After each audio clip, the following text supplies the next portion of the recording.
The year is 1861. America, a young nation founded on principles of liberty and equality, finds itself on the brink of self-destruction. The issue that has driven a wedge between North and South is the institution of slavery. For decades, the nation had attempted to compromise, to find a way for two vastly different systems to coexist within one union. But the tensions were too great, the differences too fundamental.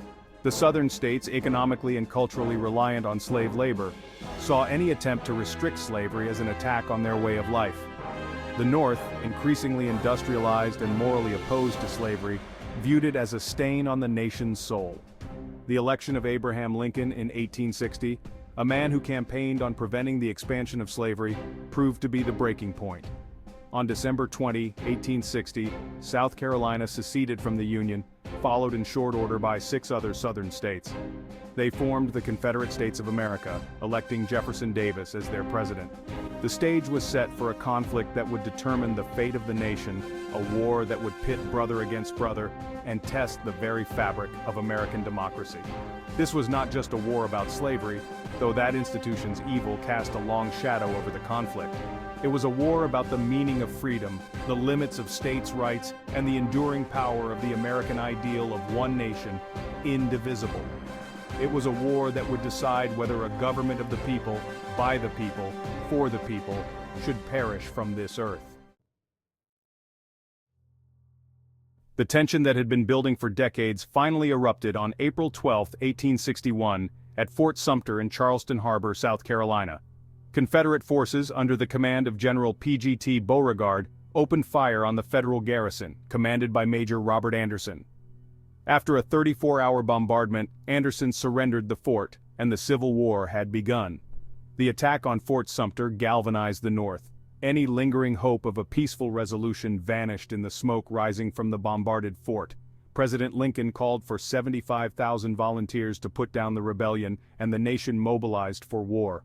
4 more Southern states, Virginia, Arkansas, Tennessee, and North Carolina, joined the Confederacy, bringing the total to 11. The first major battle of the war, the First Battle of Bull Run, took place on July 21, 1861, near Manassas Junction, Virginia. Both sides were ill-prepared for the realities of war, and the battle was a chaotic affair. The Confederate Army, bolstered by the arrival of reinforcements under General Thomas J. Stonewall Jackson, routed the Union forces, sending them reeling back to Washington, D.C. The Confederate victory at Bull Run shocked the North and shattered any illusions of a quick and easy victory.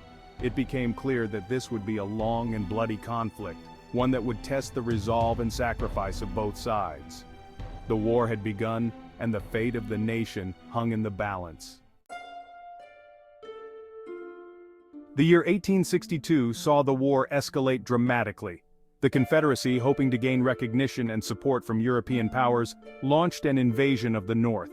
The campaign culminated in the Battle of Antietam, fought near Sharpsburg, Maryland on September 17, 1862. The Battle of Antietam, the single bloodiest day in American history, resulted in over 22,000 casualties. Though tactically a draw, it proved to be a strategic victory for the Union. Confederate General Robert E. Lee's invasion of the North was halted, and he was forced to retreat back into Virginia. More importantly, the Union victory at Antietam gave President Lincoln the political cover he needed to issue the Emancipation Proclamation. This landmark document, issued on January 1, 1863, declared that all slaves held in Confederate territory were to be freed. The Emancipation Proclamation transformed the war from a struggle to preserve the Union into a fight for human freedom. Antietam and the Emancipation Proclamation marked a turning point in the war. The Confederacy, dealt a severe blow at Antietam, would never again seriously threaten Northern territory. The Union, now fighting to end slavery, gained a moral high ground that would strengthen its resolve and attract international support. The year 1863 proved to be the turning point of the war, with 2 decisive Union victories, Gettysburg in the east and Vicksburg in the west. The Battle of Gettysburg, fought from July 1st to 3rd, 1863, was the largest and deadliest battle ever fought on American soil. Lee's second invasion of the North was met by the Union Army of the Potomac, commanded by General George Meade. The 3-day battle raged across the fields and hills of southern Pennsylvania, culminating in the disastrous Confederate assault on Cemetery Ridge, known as Pickett's Charge. The Confederate army was shattered, and Lee was forced to retreat back to Virginia, never to regain the offensive. On July 4, 1863, as Lee began his retreat from Gettysburg, another Confederate army under General John C. Pemberton surrendered to General Ulysses S. Grant at Vicksburg, Mississippi. The capture of Vicksburg gave the Union complete control of the Mississippi River, effectively splitting the Confederacy in two.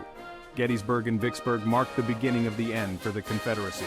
The South, its armies depleted and its resources dwindling, was now fighting a defensive war on two fronts. The North, its resolve strengthened by victory, pressed its advantage, bringing the war closer to a close with each passing day.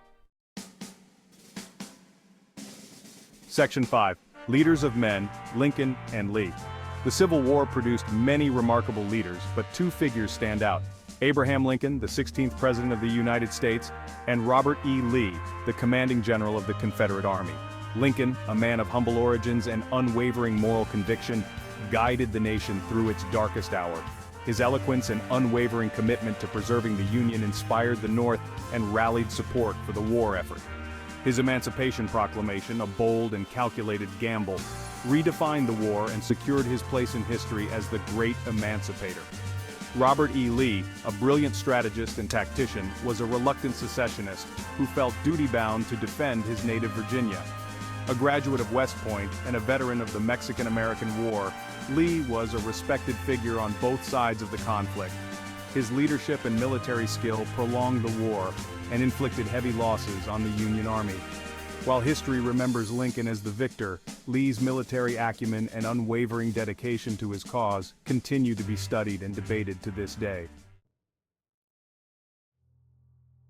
Section 6. The War in the West, Shiloh and Sherman's March. While the Eastern theater of the war often captured the headlines, the war in the West proved equally crucial in determining the outcome of the conflict. The Battle of Shiloh, fought in southwestern Tennessee in April 1862, was a brutal two-day battle that resulted in heavy casualties for both sides. The Union victory at Shiloh secured control of western Tennessee and opened the door for further Union advances into the heart of the Confederacy. Another pivotal campaign in the West was General William Tecumseh Sherman's March to the Sea in late 1864. Sherman's army cut a swath of destruction through Georgia, capturing Atlanta and Savannah, and crippling the Confederacy's ability to wage war. Sherman's march, while controversial for its brutality, demonstrated the North's determination to win the war and broke the back of the Confederacy's resistance. The war in the West, characterized by brutal battles and scorched earth tactics, highlighted the total nature of the conflict. It was a war that would leave scars on the land and the people, and its legacy would continue to shape the nation for generations to come. The Emancipation Proclamation, issued on January 1, 1863, transformed the Civil War from a conflict to preserve the Union into a struggle for human freedom. It declared that all slaves held in Confederate territory were to be freed, striking a blow against the institution of slavery and galvanizing the abolitionist movement. While the Emancipation Proclamation did not immediately free all slaves in the United States, it had a profound impact on the course of the war. It allowed African Americans to serve in the Union Army and Navy, adding much-needed manpower to the Union cause. Over 200,000 African Americans fought for the Union, playing a crucial role in securing Union victory. The Emancipation Proclamation also shifted international opinion in favor of the Union, making it politically untenable for European powers to support the Confederacy. The war, once focused on preserving the Union, now carried the added weight of ending slavery and fulfilling the promise of equality enshrined in the Declaration of Independence. By the spring of 1865, the Confederacy was on its last legs. Lee's army, battered and depleted, was trapped at Appomattox Courthouse, Virginia, by Grant's relentless pursuit. On April 9, 1865, Lee surrendered his army to Grant, effectively ending the Civil War. The surrender at Appomattox Courthouse marked the end of 4 years of bloodshed and the beginning of a new chapter in American history. The Union was preserved, slavery was abolished, and the nation could begin the long and arduous process of healing and rebuilding. The terms of surrender offered by Grant were generous. reflecting Lincoln's desire to reunite the nation without further bloodshed or recrimination. Confederate soldiers were allowed to return home with their horses and sidearms, and Grant ensured that there would be no mass trials for treason. The surrender at Appomattox Courthouse was a moment of both triumph and tragedy.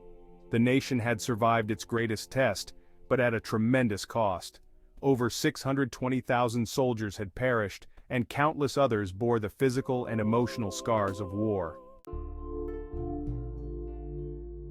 With the guns silenced, the nation faced the daunting task of rebuilding a shattered South and integrating formerly enslaved people into society as citizens with equal rights. The period of Reconstruction, lasting from 1865 to 1877, was a time of both progress and bitter disappointment.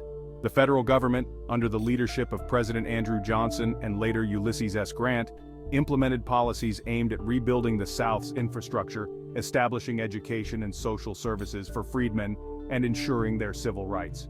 The 13th, 14th, and 15th Amendments to the Constitution abolished slavery, guaranteed equal protection under the law, and granted African American men the right to vote. However, Reconstruction faced fierce resistance from white Southerners who resented federal intervention and sought to maintain their traditional power structure. Groups like the Ku Klux Klan emerged, using violence and intimidation to terrorize African Americans and their white allies. Despite these challenges, Reconstruction witnessed significant progress in education, political participation, and economic development for African Americans in the South. However, the promise of Reconstruction was ultimately cut short. The American Civil War was a watershed moment in American history, one that continues to shape the nation's identity and destiny. It ended the institution of slavery, strengthened the power of the federal government, and redefined the meaning of freedom and equality. The war's legacy is complex and multifaceted. It left an indelible mark on the American psyche, shaping national identity, race relations, and the country's role in the world. The Civil War's enduring legacy is evident in the ongoing debates over civil rights, states' rights, and the interpretation of American history. The war's battlefields, from Gettysburg to Vicksburg, serve as solemn reminders of the sacrifices made to preserve the Union and end slavery. The stories of courage, sacrifice, and resilience displayed by soldiers and civilians alike continue to inspire generations of Americans. The Civil War, though a tragic chapter in American history, ultimately served as a crucible from which a stronger and more unified nation emerged.